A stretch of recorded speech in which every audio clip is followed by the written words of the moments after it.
मैं आज कई साल बाद माँ के साथ फिर उसी हवेली में कदम रख रही थी। जब बड़े मालिक की शादी हुई थी तब भी मैं इसी तरह आई थी, माँ और मैं। और आज छोटे मालिक की शादी है। हवेली में रौनक थी, चारों ओर चहल पहल थी। दुल्हन की तरह सजाई गई हवेली हर कोने से चमक रही थी। माँ मुझे साथ लाई थी क्योंकि बहुत सारा काम था।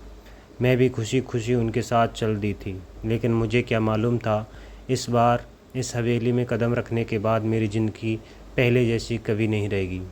मैं पूरी तसल्ली के साथ अपनी जगह पर बैठी थी, बेफिक्र, नादान। छोटी सी उम्र में सिर्फ रंग बिरंगी मेहंदी की थाली सजाने में लगी थी। वहीं एक कमरा था जहां मैं अकेली बैठी थी और मेहंदी की प्लेटों में फूल सजा रही थी। तभी पीछे से किसी के कदमों की आहट सुनाई दी। घबरा कर दुपट्टा ठीक किया और जैसे ही पीछे मुड़ी, सामने बड़े मालिक खड़े थे। उनका चेहरा गंभीर था, आंखें एक तक मेरी ओर देख रही थीं। मैं कांप उठी, नजरें झुका ली, डरते डरते पूछा, मालिक जी, कुछ चाहिए क्या आपको? वो बोली, तुम कौन हो? मैं चुप हो गई, कुछ समझ नहीं आया क्या कहूँ। फिर धीमे से कहा, मैं इस हवेली में काम करने वाली महिला की बेटी हूँ। उन्होंने पूछा, कौन सी महिला? मैंने माँ का नाम लिया। वो मुझे पल घूरते रहे, फिर अचानक मेरी ओर कदम बढ़ाए। मैं घबरा गई और पीछे हट के दीवार से जा लगी, पर वो बिना कुछ कहे कमरे से बाहर चले गए। मैं वहीं खड़ी सहमी, गहरी सांसों लेने लगी। शाम होते होते आई। उनका चेहरा उतरा हुआ था, पसीने से भीगा, आंखों में बेचैनी साफ दिख रही थी। मैंने पूछा, माँ क्या हुआ? इतनी घबराई हुई क्यों हो? उन्होंने तुरंत कहा, तू यहाँ से अभी घर चली जा। मैं हैरान थी, मगर माँ क्यों, क्या हुआ? वो बस इतनी बोली, जितना बोला है उतना कर। मैं उनकी बातें समझ नहीं सकी, लेकिन चुपचाप घर आ गई।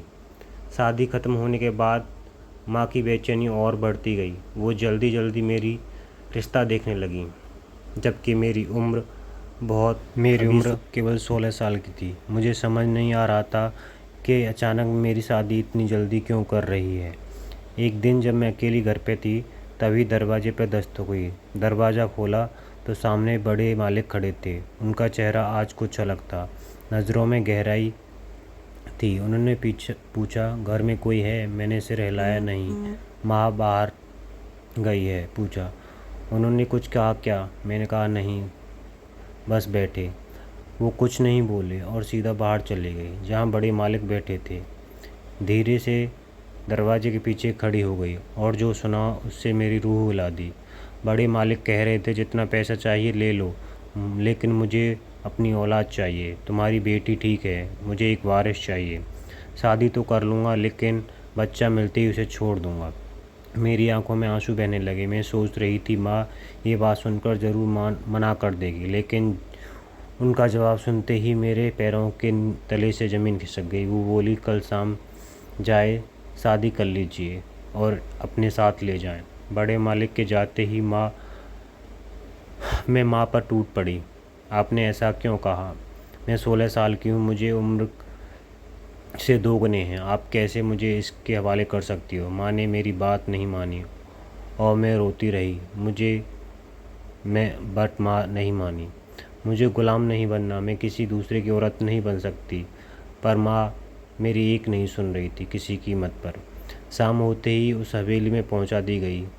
हर यह कोई अजीब निगाहों से देख रहा था। मालिक मुझे ऐसे घूर रही थी जैसे कि उनकी जगह लेने आई हूँ। और तभी बड़े मालिक ने मेरा हाथ पकड़कर सबके सामने कहा, औलाद के बाद मैं इसे छोड़ दूँगा। मैं कौन सा इसके हमेशा अपने साथ रखना है। मैं इस लड़की से अपना वारिस लेकर इसे छोड़ दूँगा। बड़ी मालकिन मेरी तरफ देखकर कहने लगीं, तुझे अपना वारिस ही चाहिए तो किसी ख़ानदानी लड़की से शादी कर लेता। इस नीच ख़ानदान की लड़की से शादी करना ज़रूरी था? जानता हूँ मुझे इन नीच लोगों से कितनी नफ़रत है। तू नहीं जानता, ज़रूर इस लड़की ने तुझे अपने जाल में फंसाया होगा, तभी तो तू इससे शादी कर रहा है। इस जुनून में धकेलने वाली मेरी माँ ही थी। मैं किसी से क्या गिला करती। थोड़ी देर बाद बड़े मालिक मेरा हाथ पकड़कर मुझे अपने कमरे में ले गए। जो मेरे लिए सजाया गया था। अगर मुझे उस औलाद हासिल करने के लिए मुझे शादी से की थी तो इस कमरा क्यों सजाया? मैंने नफ़रत भरी निगाहों से उस शख्स की तरफ देखा। उन्होंने मुझे लाकर बिस्तर पर बिठाया और कमरे का दरवाज़ा बंद कर दिया। वो धीरे कदमों से मेरे करीब आ रहे थे और मेरा पूरा वजूद ऐसा लग रहा था जैसे जान ही नहीं है। मैं काँप रही थी। थोड़ी देर बाद वो मेरे सामने आकर बैठे गए और कहने लगे, तू जानती हो कि मैं तुमसे शादी क्यों की? मुझसे किसी तरह की बकवास नहीं करना, उम्मीद नहीं रखा, क्योंकि मैं तुम्हारी किसी की तुम्हारी माँ को दे चुका हूँ। जब तक तुम अपनी माँ से अपने बहन भाइयों को कोई ताल्लुक़ नहीं रहेगा तो मैं किसी से मिलने की इजाज़त नहीं है।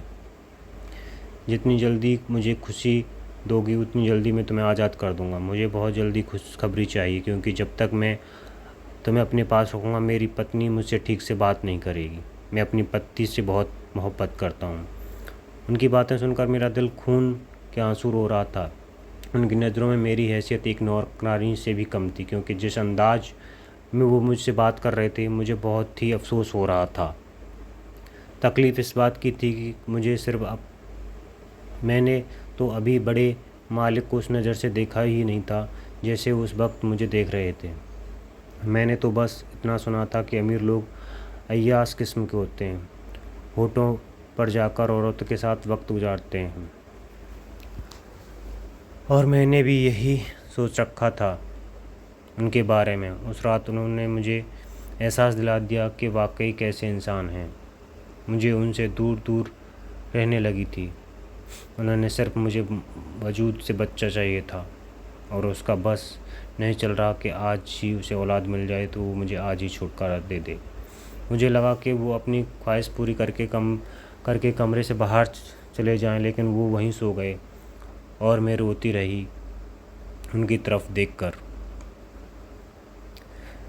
देखने में वो किसी रियासत के राजकुमार लगते थे, बहुत ही हसीन। ऐसे शख्स के बारे में हम जैसी लड़कियां ख्वाबों में नहीं सोच सकती हैं, जैसा उस वक्त मेरे पास मौजूद था, मेरे बेहद करीब, और मेरे उस पर हक भी था। मैं काफ़ी देर तक उन्हें देखती रही। अनजाने में ही मैंने हाथ बढ़ाकर उनके गाल को छू लिया। अगले ही पल अपना हाथ खींच लिया। अगर वो जग जाते तो जाने क्या हो जाता। लेकिन मेरा दिल बहुत बुरी तरह से धड़क रहा था। मेरी आंखों से आंसू थम नहीं रहे थे। मैं लगातार उन्हें तरफ रोती जा रही थी।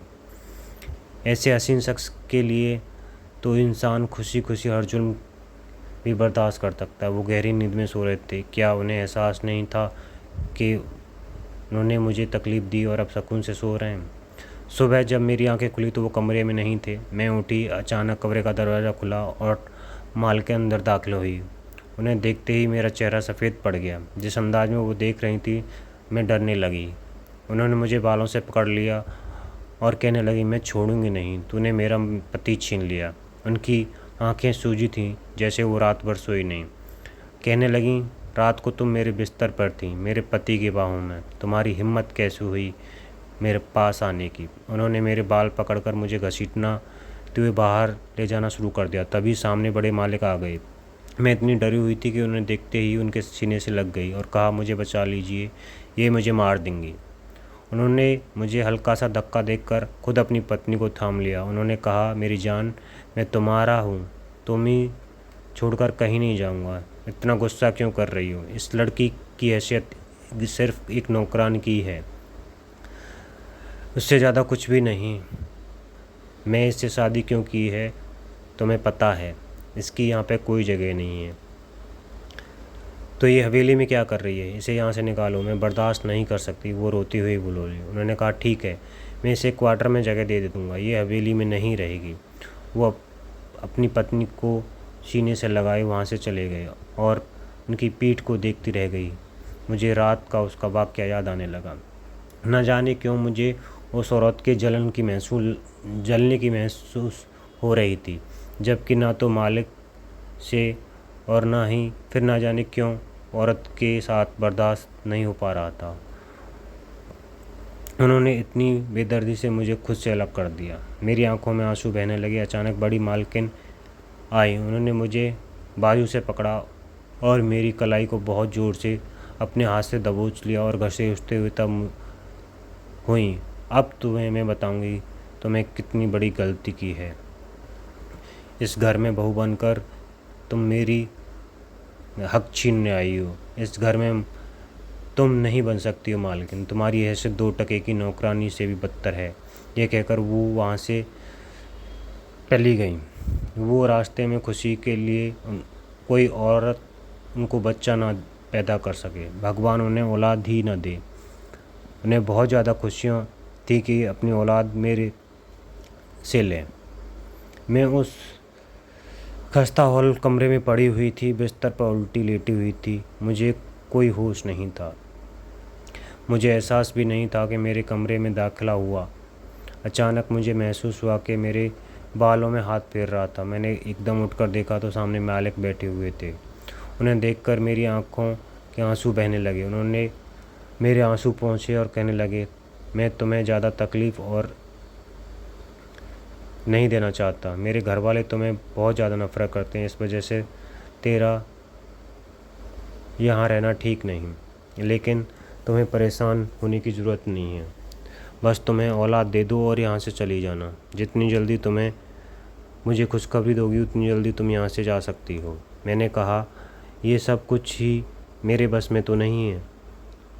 क्या आप मुझे इतनी तकलीफ़ दे रहे हो? आप छोड़ दीजिए, कोई और औरत भी तो मिल सकती है आपको। वो कहने लगे, नहीं, मुझे कोई हसीन औरत चाहिए थी ताकि मेरी औलाद बहुत सुंदर हो और तुम बहुत हसीन हो, इतनी कि तुम्हें टूटकर चाहने का दिल करता है। तुम्हारा चेहरा, तुम्हारा सादापन, मुझे सब पसंद है। जानती हो, मैंने तुम्हें पहली बार देखा था तो मेरा दिल बहुत तेज़ धड़क रहा था। उस रात भी चाहा, काश तुम मेरे कमरे में मेरे बिस्तर पर हो और मैं अपनी सारी इच्छाएं तुमसे पूरी करूं। वो ना जाने बहके बहके अंदाज में बोले जा रहे थे और मैं हैरान परेशान उनके चेहरे की तरफ देखती रही। मुझे बिल्कुल भी यकीन नहीं हो रहा था कि सामने बैठा मालिक मुझे ऐसी बातें बता रहा है। अगले ही लम्हे में वो होश में आए। उन्होंने एहसास हुआ कि वो क्या बोल रहे हैं। उनके चेहरे पर गुस्सा आने लगा। कहने लगे, तुम 2 टके की नौकरानी हो। इससे ज़्यादा इस घर में तुम्हारी कोई हैसियत नहीं, समझ आई? ये कहकर फिर से वो मुझे जुल्म शुरू हो गया। ना जाने उन्हें मुझसे औलाद चाहिए थी या मेरा वजूद, मुझे कुछ समझ नहीं आ रहा था। कुछ दिन तो मैं एक क्वार्टर में रही और यहीं सब चलता रहा। क्वार्टर से बाहर नहीं निकलती थी। 2 दिन हो गए थे। मुझे अपनी तबीयत में अजीब सा महसूस हो रहा था। मैं कुछ भी खाने लगती तो मुझे उल्टी होने लगती थी।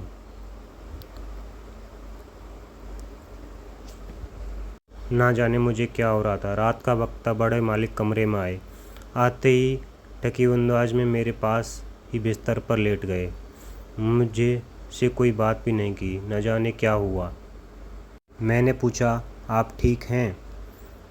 मेरी बात सुनकर उन्होंने नामे सिर हिलाया और कहने लगे, नहीं, बिल्कुल ठीक नहीं हूँ। प्लीज़ कुछ देर के लिए चुप हो जाओ, मुझे बोलना मत, मैं आराम करना चाहता हूँ। उनकी हालत देखकर बिल्कुल भी नहीं लग रहा था कि वो ठीक हैं। फिर कहने लगे, प्लीज़ एक गिलास पानी पिला दो। मैं बिस्तर से उठी। अचानक मेरा सर चकरा गया। उससे पहले कि मैं गिरती, जल्दी से मालिक ने मुझे थाम लिया। कहने लगे, क्या हो गया, तुम ठीक हो? मैंने कहा, जी, कुछ दिन से तबीयत बहुत ज़्यादा ख़राब है। उन्होंने मेरा ठंडा हाथ अपने हाथ पे लिया और कहने लगे, तुम ठीक नहीं लग रही हो, चलो डॉक्टर के पास चलते हैं। मैंने कहा, नहीं, फिर आपकी पत्नी को पता चल जाएगा तो मेरी खैर नहीं। वो कहने लगे, तुम मेरी पत्नी भी हो, यही समझो, और मेरी जिम्मेदारी। यह कहकर वो मुझे बाजू से पकड़कर बाहर ले गए और हैरानी से उनकी तरफ देखने लगी। आज उन्होंने कितने महीनों बाद ऐसा महसूस हुआ था कि मैं उनकी जिम्मेदारी हूँ। जब वो मुझे अस्पताल ले गए तो डॉक्टर ने बताया कि वो सुनकर उनके तो पाँव ज़मीन पर नहीं रहे, क्योंकि मैं माँ बनने वाली थी और मेरे चेहरे पर खुशी नहीं थी, क्योंकि ये बच्चा पैदा होते ही मुझे मालिक से दूर हो जाना था। ना जाने मुझे क्यों मालिक की आदत लग रही थी। ऐसा लग रहा था कि जब मैं मालिक से मोहब्बत करने लगूं, नई नई जवानी और एक शख्स जो बहुत हसीन था, वो मेरा पति था, उससे मोहब्बत हो जाना शायद एक स्वाभाविक बात थी। इस वजह से मैं कुछ और दिन उसके पास रह सकती थी, लेकिन ये सब कुछ मेरे बस में नहीं था। वो मुझे घर ले आए और क्वार्टर में ले जाने की बजाय मुझे अपने कमरे की तरफ ले जाने लगे। मैं हैरानी से उनकी तरफ देखने लगी। मैंने कहा, आपके परिवार वाले क्या कहेंगे? वो कहेंगे कोई कुछ नहीं कहेगा। यह सुनकर मुझे अपने कमरे में ले आए। उनकी पत्नी उस कमरे में नहीं थी, ना जाने कहाँ थी। मैंने कोई सवाल नहीं किया। उन्होंने मुझे लाकर बिस्तर पर बिठाया और कहने लगे, अपना बहुत ज़्यादा ख्याल रखना, मेरा बच्चे को कुछ नहीं होना चाहिए, तो मैं तुम्हें कभी नहीं छोड़ूंगा। तुम्हें पता है ये बच्चा मेरे लिए कितने मायने रखता है, इसलिए मैं नहीं चाहता कि उसे कोई भी नुकसान हो। उसकी आंखें मेरी तरफ देखती रहीं। उनके लिहाज में बच्चे के लिए काफ़ी फ़िक्र थी, लेकिन मेरी तो कोई अहमियत ही नहीं थी। डॉक्टर ने तो साफ कहा था, ये लड़की बहुत छोटी है, इसकी जान को खतरे में डालना सही नहीं है, बेहतर होगा कि आप गर्भपात करवा लें। लेकिन उन्होंने बिना एक पल सोचे कह दिया, नहीं, ये बच्चा हमारी किस्मत है, इसका पूरा ध्यान रखूँगा। अगले ही दिन सुबह सुबह उन्होंने मुझे नींद से उठाया, बोलो बड़े का प्यार से पीछे किया और बोले, तो मैं नाश्ता लेकर आया हूँ। मैं चौंक कर बैठ गई और उन्होंने की तरफ देखने लगी। वो बोले, चलो उठकर फ्रेश हो जाओ, नहीं तो तुम खुद उठ लूँगा, और सहारा देकर उठाया। मैं धीमे से कहा, मैं ठीक हूँ। उन्होंने तुरंत, नहीं, मैं बिल्कुल ठीक नहीं हूँ, डॉक्टर ने मना किया है, कोई लापरवाही नहीं होनी चाहिए। मैं चुपचाप उन्हें देखती रही। जो इंसान कभी एक सख्त मालिक था, आज मेरी सांस की फिक्र कर रहा था, और जाने कब उसके लिए ये परवाह आदत बन चुकी थी। डर लगने लगा था कि अगर एक दिन वो दूर चले गए तो मैं क्या करूँगी। लेकिन जो सबसे बड़ा डर था वो ये, जो वो मुझसे बच्चा छीन लेंगे। इसी डर से मुझे अंदर से तोड़ दिया। मेरी तबीयत बिगड़ती चली गई। डॉक्टर बार बार कहते, इसकी मानसिक संतुलन बिगड़ रहा है, इसका असर गर्भ पर पड़ सकता है। और वो हर बार मेरी आंखों में झांक कर कहते, क्या हुआ, क्या बात है, बताओ, मैं सब ठीक कर दूंगा। लेकिन खुद को ये मत डर पाओ, मेरे बच्चे को तकलीफ़ हो रही है। मैं उन्हें देखती रहती, हैरान, उदास। जिस इंसान को सिर्फ बच्चे की फ़िक्र है, उसे क्या बताऊं कि मैं एक औरत हूँ, एक इंसान हूँ और एक माँ बनने जा रही हूँ, जिसे उसके बच्चे से अलग कर दिया जाएगा। क्या उस दर्द की कल्पना कर सकते हो मालिक? काश आप बिन कहे ही समझ जाते। एक रात वो मेरे पास आकर बैठे, मेरा हाथ उठाते हुए बोले, मुझे कुछ दिनों के लिए बाहर जाना है, इस दौरान तुम्हें खुद का ख्याल बहुत अच्छे से रखना होगा। मैं उनकी आंखों में देखती रही और बस एक बात दिल में थी, आपका बच्चा सुरक्षित रहेगा, मैं उसकी रक्षा करूँगी। उन्होंने मेरे हाथ पर एक हल्का सा चुम्बन लिया। मेरा दिल तेजी से धड़कने लगा, जैसे वो धड़कन उनके मोहब्बत की भीख मांग रही हो। मैंने हिम्मत करके कहा, मालिक, क्या आप? मगर जुबान वहीं अटक गई। उन्होंने पूछा, क्या चाहिए? मैंने सिर हिला दिया, कुछ नहीं। लेकिन मैं अंदर चीख पड़ा, जो चाहिए वो आपको कभी नहीं दे सकते। उन्होंने कहा, जो भी मांगोगी मिलेगा, मेरे पास बहुत कुछ है। और मैं मुस्कुरा दी। कैसी गलतफहमी थी उन्हें। उन्होंने लगा, मैं दौलत मांगूंगी, मगर मुझे चाहिए थी सिर्फ उनकी मोहब्बत, जो ना कभी दे पाएंगे न समझ पाएंगे। मैं उनसे बेपनाह मोहब्बत करती थी। फिर उन्होंने मुझे सीने से लगा दिया और बोले, मैं तुम्हें बस बहुत मिस करूँगा, तुम्हारे बिना कुछ अधूरा सा लगता है। और मैं सन रह गई। क्या ये वही इंसान है जिसने कभी कहा था कि सिर्फ ज़रूरत भर है? तो ये रिश्ता था, मोहब्बत या बहाना? मैं उनके सीने से लग कर सो गई। सुबह जब जगी तो वो जा चुके थे। कमरे में सन्नाटा, नाश्ता भी नहीं था। भूख से परेशान मैं नीचे आई। सीढ़ी से उतरते वक्त अचानक फिसल गई। शायद किसी ने पानी गिरा दिया था। ज़ोर से चोट लगी। मैं चीख पूरे घर में घूम गई, लेकिन कोई नहीं आया। ना किसी ने देखा, ना किसी ने उठाया। पता नहीं कब तक मैं वहीं पड़ी रही। जब होश आया तो खुद अस्पताल में पाया और देखा मालिक मेरे पास बैठे थे। चेहरा ठगा हुआ था, आंखें सूजी हुई थी। मैं घबरा कर उठी और हाथ ले गई और कांपती आवाज़ में पूछा, मेरा बच्चा। उन्होंने मुझे कस के गले लगाया और टूटे स्वर में बोले, भगवान को शायद कुछ और मंजूर था, अब हमारा बच्चा नहीं रहा। मैं ऐसे शक कर उठी, नहीं मालिक, ऐसा नहीं हो सकता। मैंने उसे अपने अंदर पालते हुए महसूस किया है, वो हिस्सा है मेरा, मेरी रूह थी। मालिक, मुझे मेरा बच्चा चाहिए, मुझे कुछ नहीं पता, बस मेरा बच्चा चाहिए। मैं रोती रही, मेरे शब्दों में सिर्फ टूटी हुई एक माँ की पुकार थी। उन्होंने अपने मजबूत बाजुओं से मुझे घेर लिया और बेहद गहरे स्वर में बोले, जिसने भी ये सब तुम्हारे साथ किया है, मैं उसे बिल्कुल नहीं चाहूँगा। मैंने हर जुल्म का बदला लिया है। मैं उसकी आंखों में देखते हुए बोली, मुझे पता है मालिक, अब आप मुझे छोड़ दोगे। आपने मुझसे शादी सिर्फ औलाद के लिए की थी और मैं वो नहीं दे सकी, लेकिन मैं तो आपसे मोहब्बत करती हूँ। मैं अब आपसे दूर नहीं जाना चाहती। मालिक ने मेरी ठंडी थाम कर मेरी आंखों में झांका और बोले, क्या तुम्हें इतने महीनों में ये समझ आया कि मालिक तुम्हें टूटकर चाहता है, तुमसे बेआसा मोहब्बत करता है। बस मेरी जिद, मेरी आन आगे पड़ी है, लेकिन आज वो भी तोड़ दी मैंने। उन्होंने गहरी सांस ली और कहा, मैं इकरार करता हूँ कि मुझे तुमसे बहुत ज़्यादा मोहब्बत है। मुझे बहुत पहले ही समझ जाना चाहिए था कि मेरी पहली पत्नी मेरे लायक नहीं। फिर भी मैं उसे दिल से चाहता रहा, मगर जब उसने तुम्हारी जान लेने की कोशिश की, मेरे बच्चे की जान ले ली, तब मुझे एहसास हुआ कि मेरी असली दुनिया तुम हो। उनका स्वर भर्रा आया। वो बोले, मैंने उसे हमेशा के लिए छोड़ दिया है, अब सिर्फ तुम ही हो, तुम मेरी ज़िंदगी हो, तुम मेरी मोहब्बत हो। ये कहकर मालिक ने मुझे फिर से अपनी बाहों में भर लिया, मेरे सिर को सीने से लगाया और पहली बार मुझे लगा कि वो सिर्फ एक जरिया नहीं, किसी की मोहब्बत है, किसी की ज़िंदगी हूँ। दोस्तों, कहानी अच्छी लगे तो कमेंट करें और वीडियो को सब्सक्राइब करें और हमारे चैनल को भी सब्सक्राइब करें।